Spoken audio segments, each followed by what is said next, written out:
नाग पूर्णिमा foundation में आज हम लोग क्लास 10 का अध्याय नंबर 3 में देखेंगे धातु एवं अधातु के जो वैकल्पिक क्वेश्चन उसके सॉल्व करने की कोशिश करेंगे। पहला नंबर क्वेश्चन है, धातुएं निम्नलिखित में से कौन सा गुणधर्म नहीं दर्शाता है। इसमें से बोल रहा है धातु का क्या गुण नहीं पाया जाता है। तो धातुएं देखिए, ये पहला नंबर ऑप्शन में है, ये नंबर ऑप्शन में धातुएं विद्युत का चालकता होती है। हाँ, कोई भी धातु से अगर क्या होता है, विद्युत अगर धारा जा रही हो तो उससे विद्युत धारा प्रभावित होगी। और ध्वनि का भी प्रकृति होती है, ध्वनिक प्रकृति का होती है। मतलब किसी भी धातु को अगर मान लीजिए हम किसी धातु का कोई बर्तन रखा हुआ है, इसमें अगर किसी चीज़ से चोट मार रहे तो क्या होगा, उससे ध्वनि उत्पन्न होगी। ध्वनिहीनता मतलब ध्वनि उत्पन्न नहीं होगी। मान लीजिए जैसे हम किसी लकड़ी का, ये मान लीजिए कोई लकड़ी है, वुड है, तो इसमें मान लीजिए हम अगर चोट मारते हैं तो इस लकड़ी से ध्वनि उत्पन्न होती है, नहीं होती है। तो इसमें क्या ऑप्शन सही हो जाएगा, मेरा सी नंबर ऑप्शन सही हो जाएगा। और तन्यता बोला जाता है किसी चीज़ को, किसी धातु को अगर तार के रूप में खींचा जाए तो उसको क्या कहा जाता है, तन्यता। तो ये भी इसका गुण होगा, तो नहीं क्या होगा, सी नंबर। अगला क्वेश्चन देखते हैं हम लोग क्या दिया हुआ है। धातुओं के पतले तार खींचे जाने के गुण को क्या कहते हैं। अभी हमने बताया कि धातु को अगर पतले तार के रूप में खींचा जाता है तो उसको क्या कहा जाता है, धातुओं को तार तन्यता कहा जाता है। और बी नंबर में दिया हुआ है, इसका सटीक आंसर क्या होगा, ए नंबर होगा। और बी नंबर में दिया हुआ देखिए, आघातवर्धीनता का धातु का अगर पीट करके चादरा के रूप में या पतली परत के रूप में इसको बदला जाए तो उसको क्या बोला जाता है, आघातवर्धनीयता।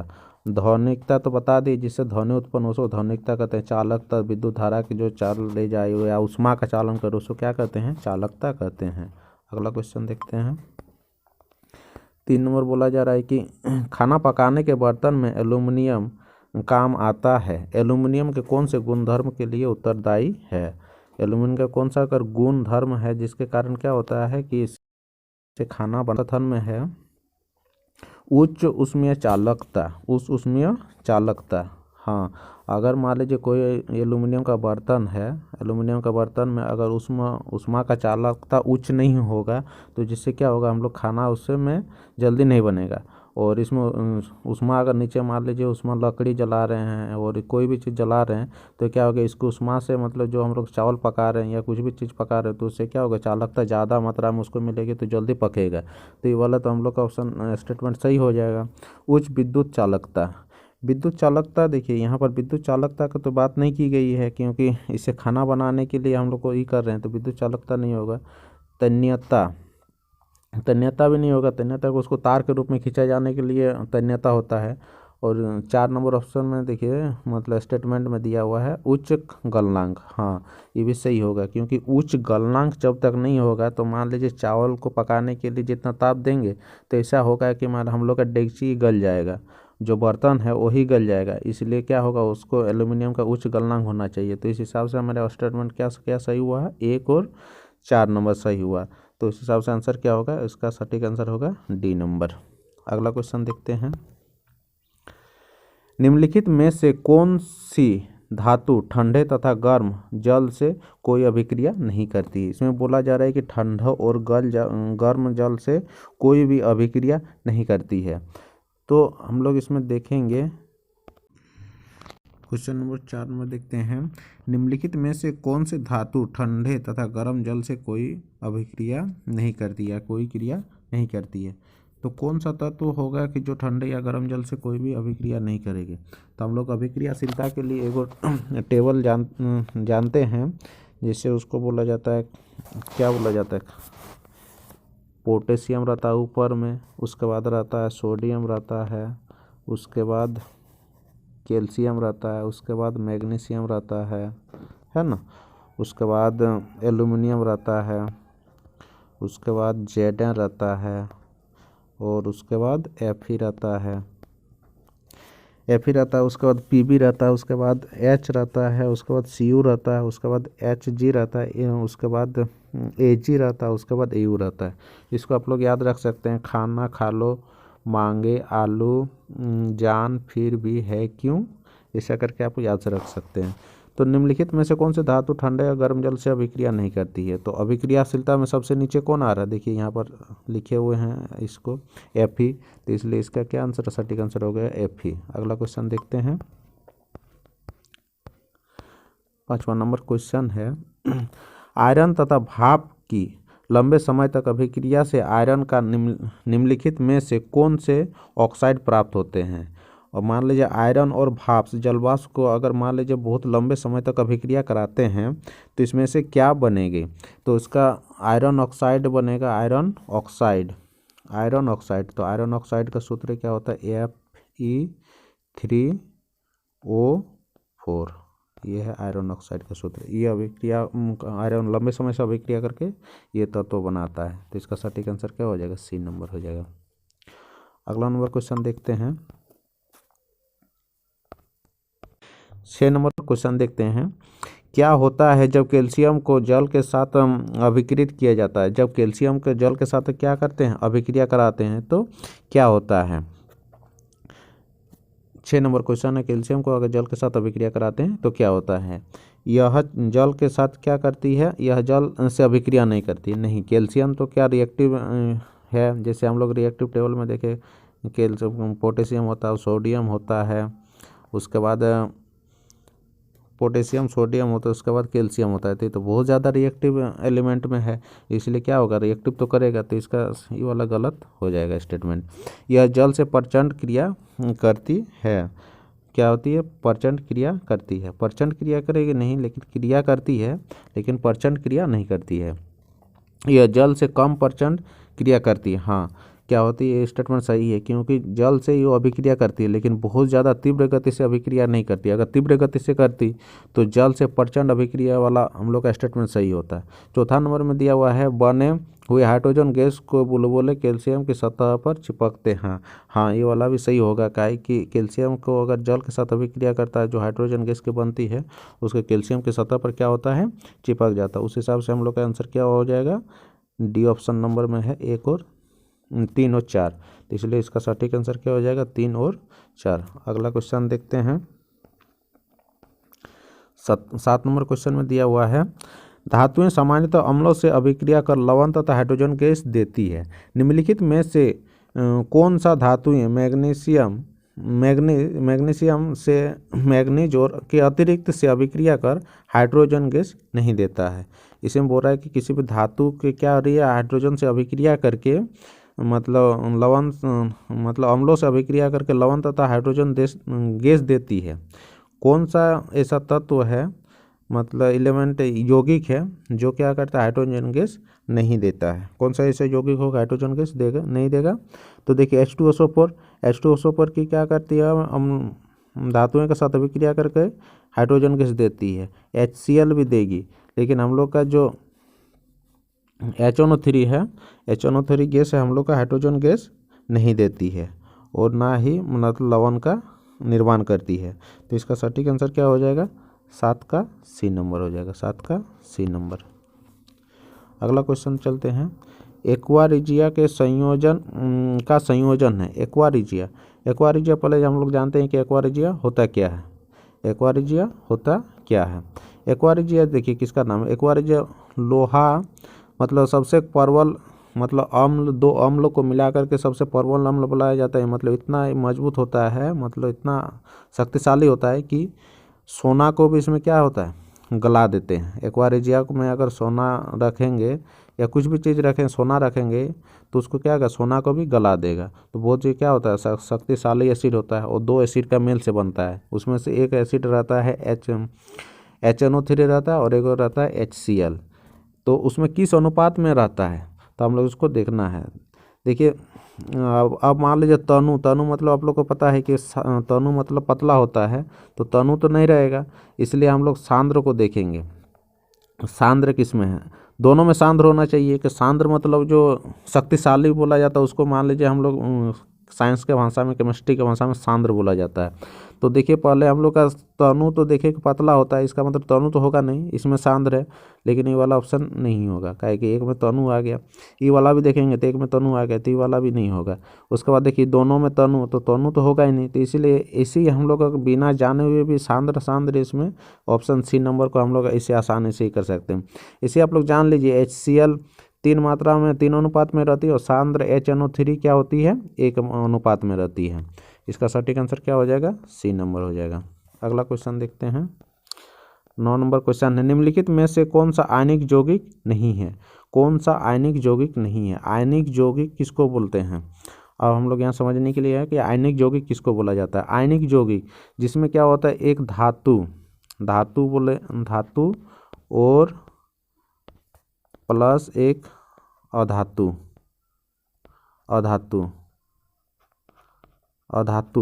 एक धातु और एक अधातु अगर अभिक्रिया करेगा तो उसको क्या बोला जाएगा, आयनिक यौगिक बोला जाता है। तो इसमें आयनिक यौगिक नहीं है। देखिए पोटेशियम एक धातु है, पोटेशियम ए पहला ऑप्शन में देखिए स्टेटमेंट है, पोटेशियम धातु है और एगो उसका अधातु कौन है, क्लोरीन है। तो ये वाला तो धातु और अधातु है, ये वाला तो हो जाएगा। लेकिन 2 नंबर ऑप्शन में देखिए स्टेटमेंट में दिया हुआ है कि HCl, और HCl हम लोग अभी जान रहे हैं अम्ल और धातु, अम्ल और क्षार वाला कोई में पढ़े थे। HCl मतलब हाइड्रोक्लोरिक एसिड होता है ना। तो ये वाला तो आयनिक यौगिक नहीं है, तो इसका स्टेटमेंट क्या होगा, ये वाला स्टेटमेंट हो जाएगा, धातु आयनिक यौगिक नहीं होगा। फिर क्लोरीन के कार्बन क्लोराइड है, कार्बन क्लोराइड CCl4 है ना। CCl4 क्या होता है, कार्बन भी अधातु है और Cl भी अधातु है। तो हम लोग क्या बोले थे कि आयनिक यौगिक के लिए एक धातु होना चाहिए और एक अधातु होना चाहिए। तो इसमें से 3 नंबर वाला भी क्या होगा, आयनिक यौगिक नहीं होगा। और NaCl, Na तो एक धातु है, सोडियम और आप लोग को बताएंगे, आप लोग जानते ही होंगे कि जिसका अंत में म रहता है, जैसे पोटेशियम लास्ट में क्या आ रहा, म आ रहा, तो म रहने से उसको क्या बोला जाता है, धातु बोला जाता है। जैसे सोडियम लास्ट में म आ रहा है तो उसको क्या बोला, धातु। लेकिन आपका कार्बन न आ रहा, इसलिए क्या होगा, इसका स्टेटमेंट क्या होगा, 2 नंबर और 3 नंबर सही होगा। तो 2 और 3 किस में देखेंगे, ए नंबर ऑप्शन में नहीं है, बी नंबर ऑप्शन में है 2 नंबर। तो इसका सटीक आंसर क्या हो जाएगा, बी हो जाएगा। आगे बढ़ते हैं, 10वां नंबर क्वेश्चन देखते हैं। बोला जा रहा है कि निम्नलिखित में से कौन सा गुणधर्म सामान्यतः आयनिक यौगिकों के द्वारा प्रदर्शित नहीं किया जाता है और आयनिक यौगिक के द्वारा प्रदर्शित नहीं किया जा सकता। कौन सा गुणधर्म है जो आयनिक यौगिक के द्वारा प्रदर्शित नहीं किया जाता है। आयनिक यौगिक हम लोग जानते हैं जो धातु और अधातु के मेल से बने तत्व यौगिक को क्या बोला जाता है, आयनिक यौगिक बोला जाता है। तो इसका देखिए जल में विलय, कोई भी आयनिक यौगिक क्या होता है, जल में द्वारा प्रदर्शित नहीं किया जा सकता, मतलब विलय होता है, इसको तो प्रदर्शित करेगा। ठोस अवस्था में विद्युत चालकता नहीं, ये वाला नहीं होगा, काहे कि इसका ठोस अवस्था में विद्युत की चालकता नहीं करती। आयनिक यौगिक एगो हम लोग देखते हैं, अगर साधारण भाषा में देखें तो घर का नमक, जो नमक हम लोग यूज करते हैं वो भी आयनिक यौगिक है ना, आयनिक यौगिक है। लेकिन उसको अगर ठोस अवस्था में उसके क्या विद्युत धारा प्रभावित होगी, नहीं होगी। तो इसलिए इसका सटीक आंसर क्या हो जाएगा, बी नंबर हो जाएगा। उच्च गलनांक तथा कथनांक, हाँ उच्च गलनांक भी होता है, कथनांक भी होता है। गलित अवस्था में विद्युत की चालकता, हाँ अगर गलित अवस्था में अगर नमक को गला देंगे तो उसमें अगर पानी की कुछ मात्रा आ जाएगी और क्या होगी, उसमें से विद्युत धारा प्रभावित हम लोग का हो सकती है।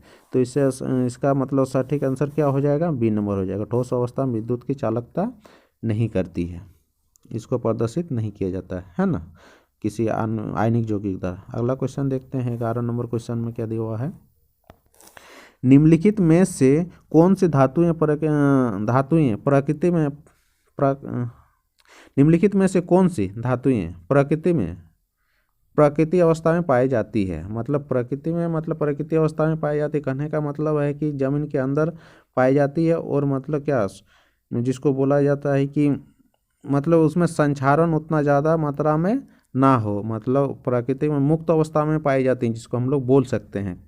तो इसमें देखते हैं कॉपर कॉपर क्या होता है कि कॉपर मान लीजिए प्राकृतिक में मुक्त अवस्था में रहेगा तो उसमें मतलब जंग लग सकता है, या कॉपर सल्फाइड नामक मतलब उसमें कुछ परत जम सकती है। लेकिन देखिए हम लोग का एयू क्यों बोला जाता है? सोना। हाँ, और सोना को देखिएगा आप लोग प्राकृतिक में मुक्त अवस्था में पाया जाता है और उसमें जो जंग भी नहीं लगता, उतना जल्दी खराब भी नहीं होता है। जिंक भी क्या होगा? अभिक्रिया कर लेती है। जिंक भी क्या आती है? अभिक्रिया कर लेती है। लेकिन आपका एजी मतलब आप लोग का इसको चांदी बोला जाता है। तो चांदी भी देखिएगा हम लोग आभूषण में यूज करते हैं, जिसके कारण उसमें प्राकृतिक खुला अवस्था में रखते हैं, लेकिन उतना जल्दी हम लोग का जंग नहीं लगता है और ना उसकी चमक खत्म होती है। सोना और चांदी, तो इसका सटीक आंसर क्या हो जाएगा? सोना और चांदी। तो किस ऑप्शन में है? सी नंबर ऑप्शन में है 2 और 3। इसका सटीक आंसर हो जाएगा 2 और 4। 4 नंबर इसका ऑप्शन हो जाएगा सही है, सटीक आंसर हो जाएगा। 12 नंबर क्वेश्चन देखते हैं क्या बोला जा रहा है। 12 नंबर बोल रहा है कि विभिन्न विधियों द्वारा धातुओं को परिष्कृत किया जाता है, निम्नलिखित में से कौन सी धातुओं को विद्युत परिष्करण द्वारा परिष्कृत किया जाता है? धातुओं को शुद्धिकरण करने के बहुत सारे विधि हैं, लेकिन बोला जा रहा है कि किसमें से विद्युत परिष्करण द्वारा कौन सा विधि को किया जाता है? तो जब सबसे जो धातु होगी, धातु मतलब जो कम अभिक्रियाशीलता वाली धातु होगी, उस सब का मतलब परिष्करण किस में किया जाता है? विद्युत परिष्करण द्वारा किया जाता है। तो इसमें से सबसे कम अभिक्रियाशीलता में क्या कौन कौन से धातु आएगा? हम लोग अभी बताए थे आप लोग को, खाना खा लो, मांगे आलू, जान फिर भी है क्यों, हाँ जी, ए जी, आओ ना, ये वाला ऑप्शन मतलब ट्रिक्स के माध्यम से बताए थे ना आप लोग को कि एयू होता है, एयू मतलब सोना होता है, और कॉपर ये वाला क्या होता है कि कम अभिक्रियाशीलता। लेकिन पोटेशियम तो बहुत ज़्यादा अभिक्रियाशीलता है, और सोडियम भी क्या है? बहुत सारा अभिक्रियाशीलता धातु है। तो इस हिसाब से इसका सटीक आंसर क्या हो जाएगा? ए नंबर। अगला क्वेश्चन देखते हैं, 13 नंबर क्वेश्चन में दिया हुआ है, वायु में लंबे समय तक उद्भासन से सिल्वर की वस्तुएं काली हो जाती है, यह निम्नलिखित में से किसके बनने के कारण होता है? बोल रहा है कि वायु में अगर सिल्वर क्लोराइड सिल्वर की वस्तु को रख दिया जाए तो उसमें बहुत लंबे समय तक बाद उसमें कुछ मतलब कलर जम जाता है या कुछ रिएक्शन कर लेता है हवा से, नमी से। तो उसका सूत्र पूछा गया है, फॉर्मूला उसका बनने के कारण क्या होता है, मतलब कौन सी यौगिक बनता है जिसके कारण उसका वस्तुएं काली हो जाती है? तो इसका सटीक आंसर क्या होगा? C number. क्या बोला जाता है इसको? सिल्वर सल्फाइड बोला जाता है। सिल्वर सल्फाइड बनने के कारण क्या होती है? ब्लैक हो जाती है या काली हो जाती है, ब्लैक हो जाती है या काली हो जाती है। तो इसका सटीक आंसर क्या हो जाएगा? C number. अगर 14 नंबर क्वेश्चन देखते हैं, किसकी पतली परत के लेपन के द्वारा आयरन को जंग लगने से बचाने के लिए गैल्वेनोकिरण की विधि किया जाता है? ये बोला आपको सबको मालूम है। इसका सटीक आंसर क्या होता है? जिंक। लोहे की पतली परत को जिंक का लेप चढ़ाना ही गैल्वेनाइजीकरण कहलाता है, और इसके द्वारा जंग नहीं लगता। इसका सटीक आंसर क्या हो जाएगा? सी। 15 नंबर क्वेश्चन बोल रहा है कि हमारे जीवन के लिए स्टेनलेस स्टील एक उपयोगी पदार्थ है। स्टेनलेस स्टील में आयरन को किन के साथ मिश्रित किया जाता है? बोल रहा है कि हम लोग दैनिक जीवन में स्टेनलेस स्टील का बहुत ज़्यादा उपयोग करते हैं। स्टेनलेस स्टील उसको बोला जाता है जिससे ज़्यादा होती है क्या?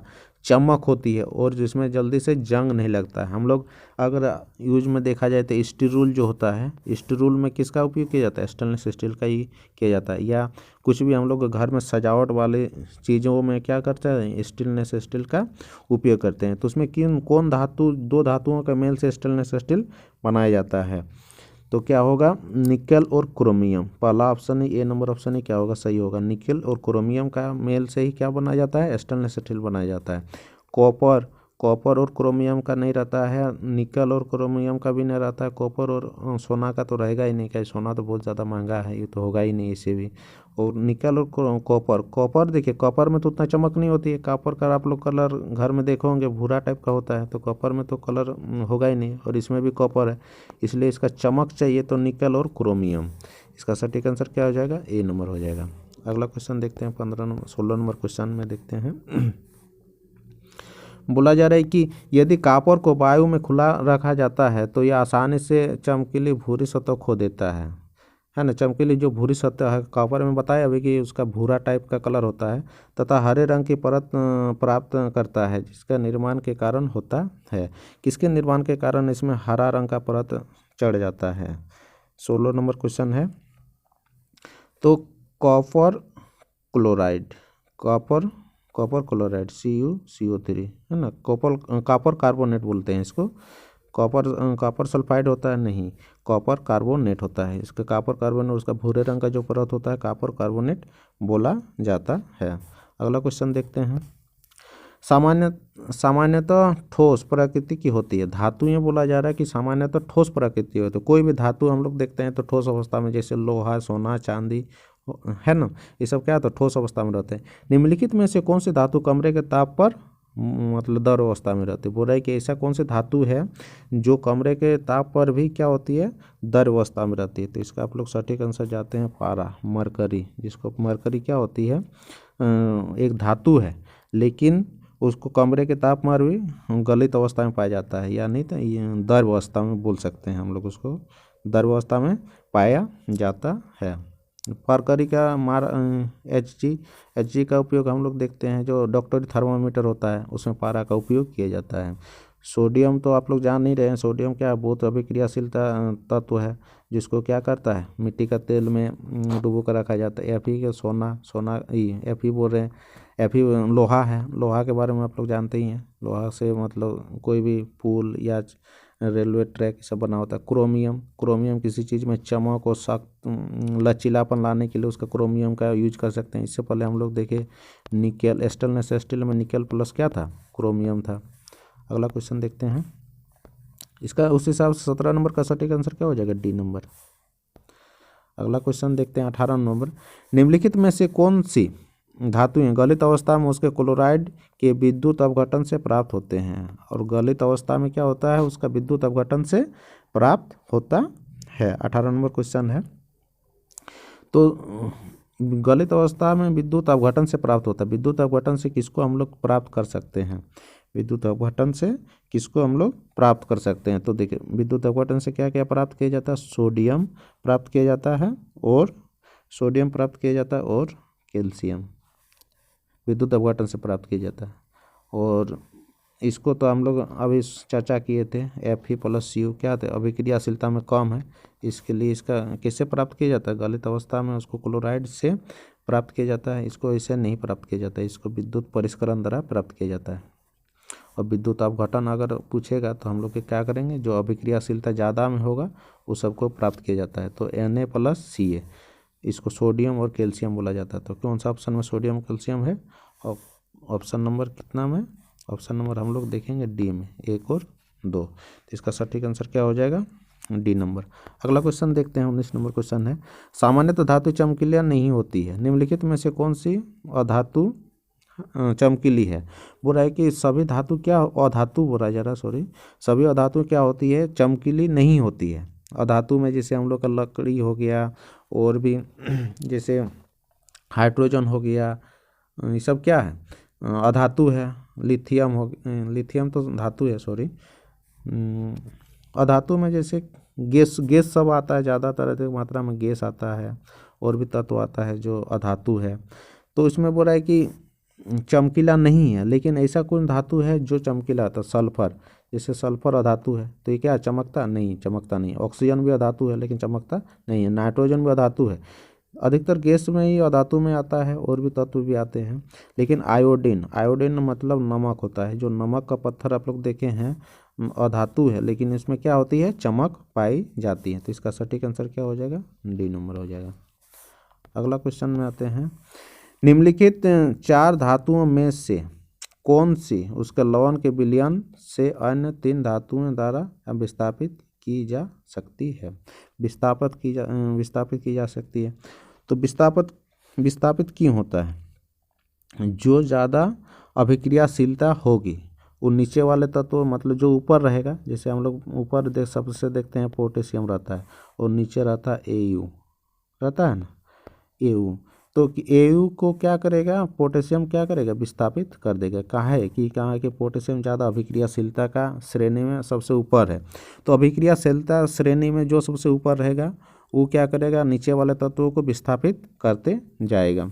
तो हम लोग उसको फिर से एक बार लिख सकते हैं, जैसे पोटेशियम रहता है, उसके बाद सोडियम रहता है, अभिक्रियाशीलता वाला टेबल है ये वाला, कैल्शियम रहता है, उसके बाद क्या रहता है, Mg रहता है, उसके बाद Al रहता है ना। उसके बाद फिर से देखेंगे यहाँ पर तो Zn रहता है, उसके बाद फिर Fe रहता है ना, Fe रहता है, उसके बाद Pb रहता है, Pb के बाद हाइड्रोजन रहता है, हाइड्रोजन के बाद Cu रहता है, Cu के बाद Hg रहता है, उसके बाद Ag रहता है। तो सबसे नीचे क्या पाया जा रहा है हम लोग का, Ag। तो Ag को क्या करेगा, ये सब जितना धातुएं हैं ये सब क्या करेगा, Ag को विस्थापित कर देगा। उस हिसाब से इसका सही आंसर क्या हो जाएगा, Ag। कौन सा ऑप्शन में है, बी नंबर में। आगे बढ़ते हैं। देखिए क्वेश्चन थोड़ा बड़ा है, समझने की कोशिश करेंगे। क्वेश्चन आसान है लेकिन बड़ा मतलब लॉन्ग क्वेश्चन है। 3 चिन्हित प्रश्नावली ABC में क्रमशः सांद्र HCl, सांद्र HNO3 तथा सांद्र HCl एवं सांद्र HNO3 का 3:1 में मिश्रित किया हुआ है। प्रत्येक के 2 ml लिए गए हैं। प्रत्येक का मतलब विलयन कितना लिया गया है, 2 ml करके लिया गया है। प्रत्येक विलयन में धातु का एक छोटा टुकड़ा डाला गया। प्रत्येक विलयन में क्या कर रहे हैं हम लोग, धातु का एक छोटा सा टुकड़ा डाल रहे हैं, उसमें डाल रहे हैं। तो प्रश्नावली ए तथा बी में कोई परिवर्तन नहीं हुआ, परंतु प्रश्नावली सी में धातु घुल गई धातु हो सकता है। देखिए हम लोग पहले ही इससे पढ़े थे कि HCl प्लस HNO3 का मेल से जो विलयन बनता है उसको क्या बोला जा रहा है, बोल रहे थे एक्वा रिजिया बोल रहे थे। तो एक्वा रिजिया क्या हो रही थी, एक्वा रिजिया हम बोले थे कि एक्वा रिजिया सोना को गला देता है। सोना को गलाने का काम किसका है, एक्वा रिजिया। तो इसमें सोना का सूत्र क्या होता है, Au होता है। तो Au को गलाएगा, तो इसका सटीक आंसर क्या होगा, बी नंबर हो जाएगा। समझ में आया आप लोग को। अगला क्वेश्चन देखते हैं। एक मिश्र धातु है। अब मिश्र धातु किसे कहते हैं, मिश्र धातु किसे कहते हैं, मिश्र धातु थोड़ा सा छूट जा रहा, नीचे कर लेते हैं। मिश्र धातु किसे कहते हैं, 2 धातु के मेल से बना धातु को मिश्र धातु कहते हैं। 2 धातु जैसे आप लोग जैसे जान सकते हैं, मतलब कॉपर प्लस Zn, इससे बनता है पीतल।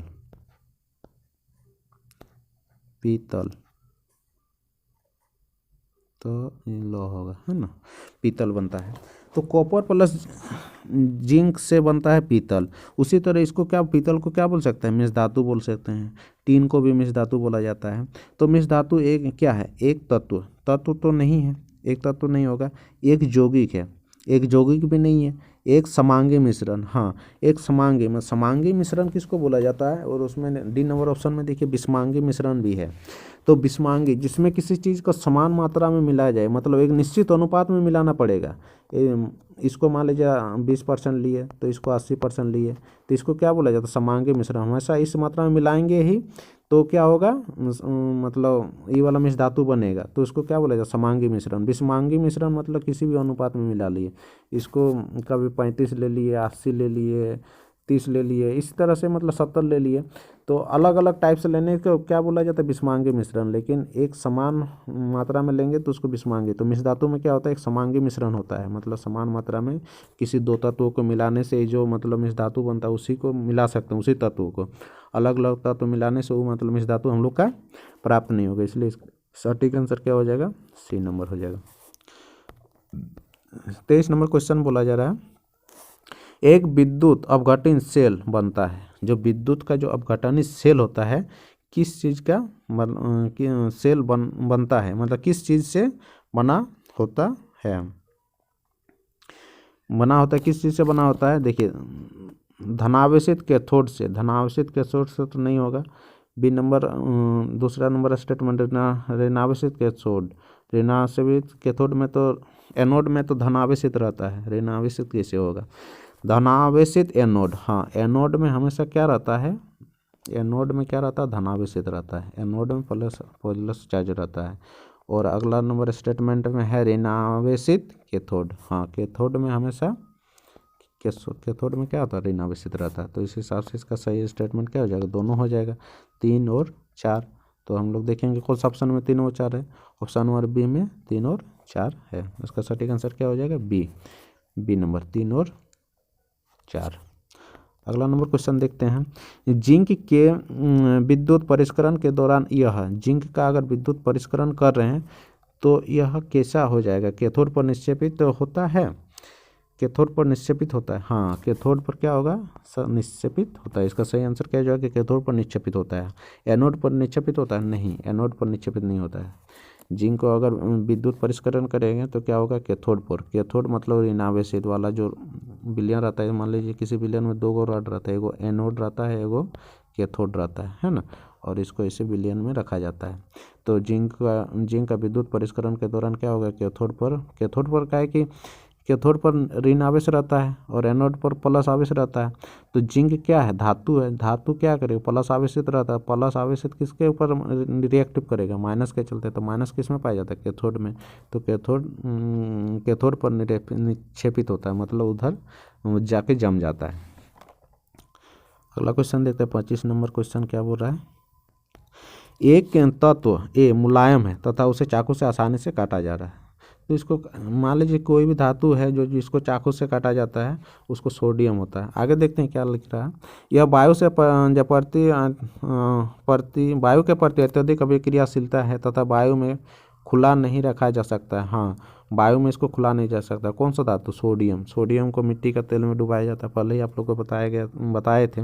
यह जल के साथ प्रचंड अभिक्रिया करता है। हाँ, जल के साथ क्या करती है? अभिक्रिया करती है। इसमें से कौन सा धातु है? पहचान कीजिए। तो इसमें कौन सा धातु होगा? सोडियम हो जाएगा। इसमें ज़्यादा बोलने की जरूरत नहीं है। 26 नंबर क्वेश्चन बोला जा रहा है। मिश्र धातु एक धातु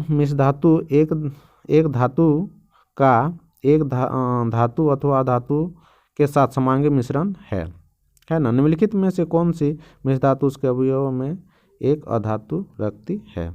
मतलब बोल रहा है कि मिश्र धातु, जिसे हम बताएं कि मिश्र धातु किसके मतलब धातु या अधातु का समांगी मिश्रण को क्या बोला जाता है? मिश्र धातु बोला जाता है।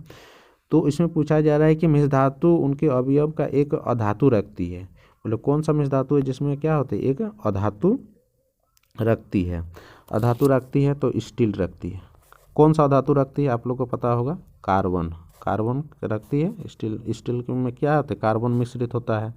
जैसे स्टील में क्या होता है? लोहा से लोहा और कार्बन के मेल से क्या होता है? स्टील बनता है। तो इसमें कौन सा धातु रहती है? कार्बन अधातु रहती है, कार्बन। अगला वाला क्वेश्चन देखते हैं। 27 नंबर क्वेश्चन है। बोले मैग्नीशियम धातु के लिए निम्नलिखित में से कौन सा कथन गलत है? मैग्नीशियम धातु के लिए कौन सा कथन हम लोग को गलत है उसको चुनना है। यह ऑक्सीजन में चमकीले श्वेत ज्वाला के साथ जलती है। नहीं, मैग्नीशियम क्या होता है? ऑक्सीजन में श्वेत ज्वाला के साथ नहीं जलती है, नीली ज्वाला के साथ जलती है। तो इसके स्टेटमेंट गलत, मतलब ऑप्शन गलत हो जाएगा। यह ठंडे जल से अभिक्रिया पर मैग्नीशियम ऑक्साइड बनाता था, हाइड्रोजन गैस निकलता है। हाँ, कोई भी धातु अगर मान लीजिए ठंडे जल या अम्ल के साथ अभिक्रिया कराएंगे तो उससे कौन सी गैस होगी? हाइड्रोजन गैस तो निकल भी करेगी। तो मेरा क्या होगा? सही नंबर बी नंबर होगा, सही हो जाएगा। मैग्नीशियम ऑक्साइड बनाएगी और यह मैग्नीशियम ऑक्साइड का देखो MgO, मैग्नीशियम ऑक्साइड का बनाएगी और क्या करेगी? हाइड्रोजन गैस भी बनाती है। यह गर्म, सी नंबर ऑप्शन में दिया रहा है, यह गर्म जल से क्रिया कर मैग्नीशियम हाइड्रोक्साइड बनाते तो हाइड्रोजन गैस निकलती है। मैग्नीशियम हाइड्रोक्साइड नहीं बनाएगी, मैग्नीशियम हाइड्रोक्साइड नहीं बनता है, मैग्नीशियम ऑक्साइड ही बनाता है। ठंडा जल के साथ अभिक्रिया मैग्नीशियम हाइड्रोक्साइड नहीं बनाता। यह भाप से क्रिया पर मैग्नीशियम हाइड्रोक्साइड बनाता तो हाइड्रोजन गैस निकलती नहीं। ये भी गलत नहीं है। मैग्नीशियम हाइड्रोक्साइड इसको नहीं बनाता है, मैग्नीशियम ऑक्साइड बनाता है। जल से या भाप से अभिक्रिया करके मैग्नीशियम क्या करता है? मैग्नीशियम ऑक्साइड बनाता है, हाइड्रोक्साइड नहीं बनाता है।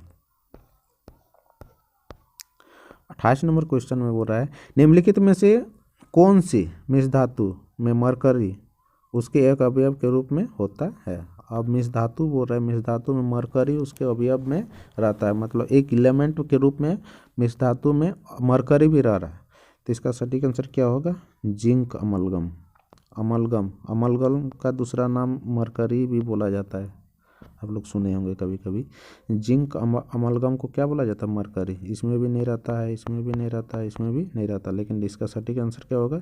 Zinc amalgam. अमलगम को मरकरी के रूप में भी जाना जाता है। अगला नंबर क्वेश्चन देखते हैं। एक्स तथा वाई के मध्य अभिक्रिया पर यौगिक जेड बनता है। एक्स इलेक्ट्रॉन खोता है जबकि वाई इलेक्ट्रॉन ग्रहण करता है। एक्स क्या कर रहा है? इलेक्ट्रॉन खो देता है। तो इलेक्ट्रॉन खोने की प्रवृत्ति किसमें होती है? आप लोग को पता होगा इलेक्ट्रॉन खोने की मतलब एक्स इलेक्ट्रॉन खो देता है और वाई इलेक्ट्रॉन ग्रहण करता है। तो अधातुएं क्या करती? वो इलेक्ट्रॉन ग्रहण करती है और धातुएं क्या करती? इलेक्ट्रॉन खोती है। निम्नलिखित में से कौन सा गुण जेड नहीं दर्शाता है? जेड के लिए कौन सा गुण होगा? मतलब जेड जो धातु बन रही है उसमें क्या सा गुण नहीं होगा? उच्च गलनांक होगा। गलनांक तो उच्च होगा क्योंकि एक धातु है और एक अधातु है, उससे जो मिलेगा तो उससे जो यौगिक बनेगा वो क्या करेगा? मतलब गलनांक उच्च होगा, तो ये वाला तो सही है। गलनांक निम्न होगा, गलनांक निम्न नहीं होगा क्योंकि उसका गलनांक बहुत ज़्यादा उच्च होगा। तो इसलिए इसका सही आंसर क्या हो जाएगा? B number. C number option में बोल रहा है गलित अवस्था में विद्युत का चालन। हाँ, ये भी सही है। गलित अवस्था में, इससे पहले बताए थे, नमक का घोल में विद्युत चालक होगा। ठोस अवस्था में पाया जाता है। हाँ, और कोई भी जो यौगिक जो धातु और अधातु से मिलकर बनता है उसको आयनिक यौगिक बोला जाता है। तो और वो हमेशा क्या रहता है? ठोस अवस्था में। ठोस अवस्था में जैसे NaCl नमक, सोडियम क्लोराइड नमक बोलते हैं ना, नमक क्या होता है? ठोस अवस्था में ज़्यादा मात्रा में पाया जाता है। 30 नंबर क्वेश्चन बोल रहा है कि 3 तत्व XYZ के इलेक्ट्रॉन विन्यास है। एक्स का कितना है? 2 और 8, वाई का 2, 8, 7 और 2, 8, 2। ये सब क्या है? इलेक्ट्रॉन विन्यास है। बोला जा रहा है कि कौन सा तत्व है? वाई अधातु है। देखिए, जिस कक्षा में, जिसकी बाहरी कक्षा में इलेक्ट्रॉनिक संख्या 5 से ज़्यादा होगी या 5 होगी उसको क्या बोला जाता है? अधातु बोला जाता है। तो देखिए इसमें बाहरी कक्षा में कितना इलेक्ट्रॉन है? 7 है। बाहरी कक्षा में कितना इलेक्ट्रॉन है? 7। 7 रहेगा तो ये क्या होगा? अधातु हो जाएगा। एक, जैसे धातु के लिए देखिए, धातु के लिए 1, 2 और 3 रहेगा। उपधातु के लिए 4 रहेगा बाहरी कक्षा में इलेक्ट्रॉन, और अधातु के लिए 5, 5, 5, 6, 7। ये सब अधातु के लिए रहता है। तो अधातु का इसमें बोल रहा है कि कौन से कथन मतलब सही है? तो वाई एक अधातु है तो जेड एक धातु है। जेड में देखिए बाहरी कक्षा में 2 इलेक्ट्रॉन है ना। और ये तो निष्क्रिय गैस का होता है, जैसे helium, neon, argon, krypton, radon, इस सब का क्या होता है? बाहरी कक्षा में 8 इलेक्ट्रॉन होता है। तो इलेक्ट्रॉनिक विन्यास में क्या होते हैं? इसमें इसका सटीक आंसर क्या हो जाएगा? डी नंबर हो जाएगा। ठीक है, सभी को धन्यवाद।